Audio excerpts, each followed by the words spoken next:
이스라엘 자손들로 말미암아 여리고는 굳게 닫혔고 출입하는 자가 없더라. 여호와께서 여호수아에게 이르시되 보라 내가 여리고와 그 왕과 용서들을 내 손에 넘겨주었으니 너희 모든 군사는 그 성을 둘러 성 주위를 매일 한 번씩 돌 때 엿새 동안을 그리하라. 제사장 7은 7 양각 나팔을 잡고 언약궤 앞에서 나아갈 것이요 7째 날에는 그 성을 7번 돌며 그 제사장들은 나팔을 불 것이며 제사장들이 양각 나팔을 길게 불어 그 나팔 소리가 너희에게 들릴 때에는 백성은 다 큰 소리로 외쳐 부를 것이라. 그리하면 그 성벽이 무너져 내리리니 백성은 각기 앞으로 올라갈지니라 하시매 눈의 아들 여호수아가 제사장들을 불러 그들에게 이르되 너희는 언약궤를 메고 제사장 7은 양각 나팔 7을 잡고 여호와의 궤 앞에서 나아가라 하고 또 백성에게 이르되 나아가서 그 성을 돌 때 무장한 자들이 여호와의 궤 앞에서 나아갈지니라 하니라. 안녕하세요. 오늘도 우리에게 새 생명 주신 우리 하나님께 감사와 영광을 돌립니다. 오늘 하루도 우리 주님과 함께 살고 싶은 그런 마음에서 우리 영상으로 새벽 예배 함께 하고 있습니다. 하나님께 여러분을 기뻐하실 줄로 믿습니다. 계속해서 여호수아서 말씀 살펴보는데 오늘의 말씀은 이스라엘 백성들이 여호수아를 중심으로 여리고성 정복 작전을 시작했습니다. 이제 가나안 정복을 위해서 반드시 넘어야 할 첫 성 여리고성 정복 작전입니다. 이때 여리고성 사람들은 어떤 상태에 있었느냐? 1절의 말씀을 보니까 이스라엘 사람들이 온다는 소문을 듣고 굳게 문을 닫고 출입하는 자가 없었더라 그랬습니다.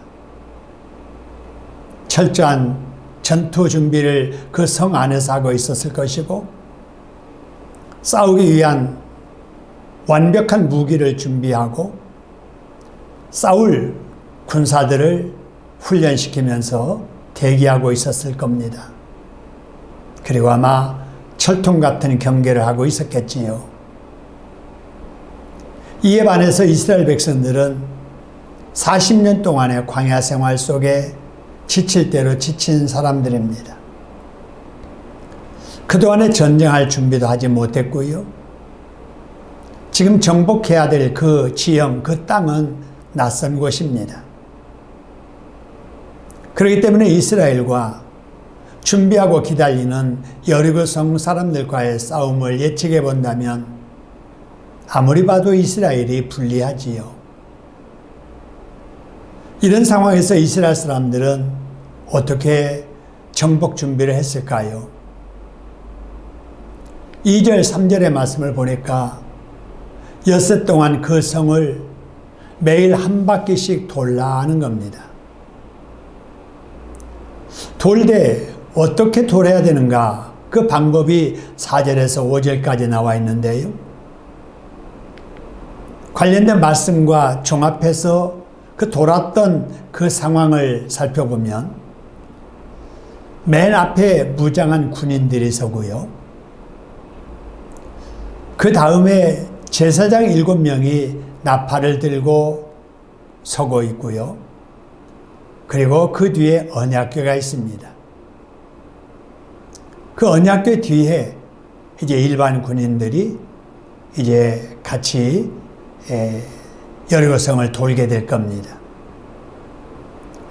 여리고성을 이렇게 매일 하루에 한 번씩 엿새 동안 돌라는 거지요. 그리고 7째 날에는 7번을 돌면서 나팔을 불어라. 나팔 소리가 들리거든 모든 사람들이 함성을 지르라. 그리하면 5절 말씀해 보니까 성벽이 무너져 내릴 것이라 라는 것입니다. 여러분 듣기에 이 작전이 어떻습니까? 여러분 이렇게 하면은 정말 여리고성이 무너질까요? 일반적으로 볼 때 이런 작전은 무모한 작전입니다. 현실성이 없어 보이는 작전이지요. 아마도 우매하고 어리석은 작전이라고 말할 수 있습니다. 세상을 이런 식으로 살면 누구나 망하기 십상입니다. 근데 그 결과는 어땠을까요? 20절 말씀을 미리 보면은 이에 백성은 외치고 제사장들은 나팔을 불 때 소리를 지르니 성벽이 무너져 내린 겁니다. 사람이 상상하지 못한 기적이 일어난 거예요.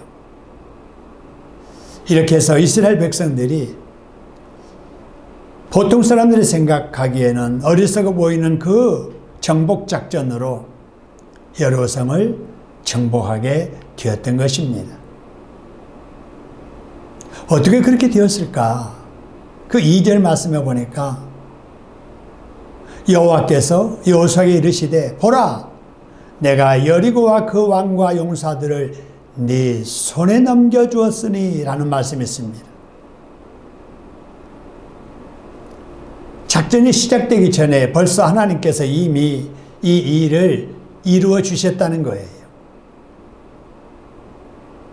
하나님께서 이미 그 성을 이스라엘 사람들에게 주신 거지요. 그렇기 때문에 이스라엘 사람들은 하나님께서 이미 주신 것을 가서 얻기만 하면 되었던 것입니다. 우리가 여기서 깨달아야 할 것은 하나님은 우리가 해야 될 여러 가지 일의 결과를 미리 아신다는 것입니다. 이미 우리에게 좋은 일을 작정하셨다는 거지요. 그렇다고 해서 우리는 아무 일도 안 하고 가만히 그 때만 기다리면 안 됩니다. 사람이 해야 할 일이 있습니다.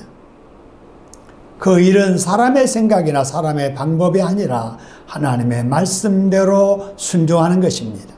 하나님의 방식을 따라하는 거지요. 우리의 삶이 이렇게 되어야 됩니다.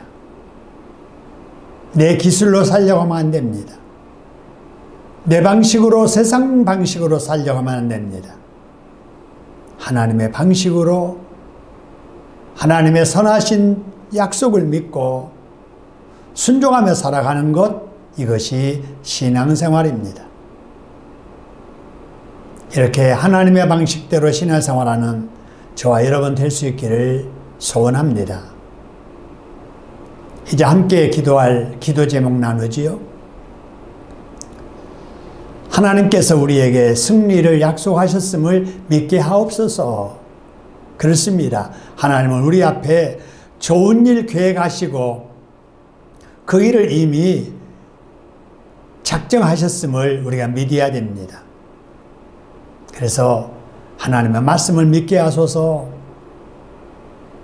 이미 약속한 승리를 이루기 위해서 하나님의 방식을 따라 살게 하소서. 하나님의 말씀을 따르는 것이 약속하신 복을 받는 것임을 믿게 하소서. 하나님의 방식대로 사는 것이 내가 성공으로 가는 길인 것을 믿게 하소서.